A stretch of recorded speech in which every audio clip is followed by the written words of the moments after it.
High, good morning সকলকে। তো আজকের মিনি ব্লগে তোমাদের সাথে শেয়ার করব আজকে সকালে আমরা কি খেয়েছি। সকাল থেকে রাত অবধি চেষ্টা করব শেয়ার করার, যতটুকু পারবো শেয়ার করব। তো সকালে উঠেই তো যুদ্ধ শুরু হয়ে যায় আমাদের তিনজনেরই।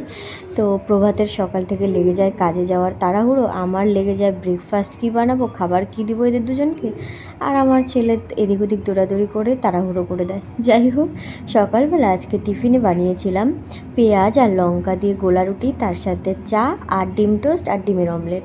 তো এগুলোই ছিল আজকের ব্রেকফাস্ট আমাদের তিনজনের।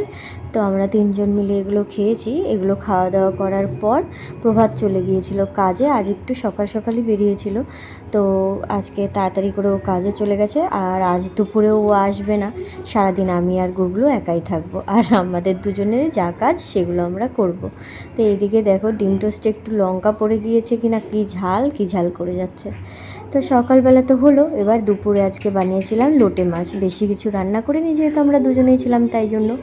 দুপুরে খাওয়া দাওয়া করে ঘুমিয়েছিলাম, সন্ধ্যার দিকে উঠেছি। এবার আমার ছেলে বলছিল যে ফ্রেঞ্চ ফ্রাই খাবে।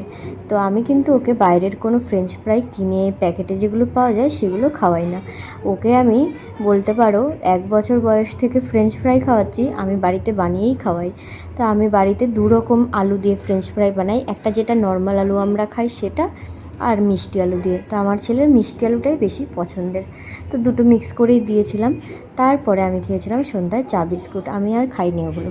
তো একটু পরেই গুগলুর জন্য প্লাস আমার জন্য একটা বড় সারপ্রাইজ এসে গেছিলো আমাদের বাড়িতে। সেটা হলো আমার দিদি যে আজকে আমাদের বাড়িতে আসবে সেটা কিন্তু আমরা জানতামই না, একটুও বুঝতেও দেয়নি। অন্যবার তো ফোন করে ট্রেনে ওঠার সময়, এবার কিন্তু ফোন টোন কিছুই করেনি। তো গুগলু ওর মিমিকে পেয়ে দেখো কতটা খুশি।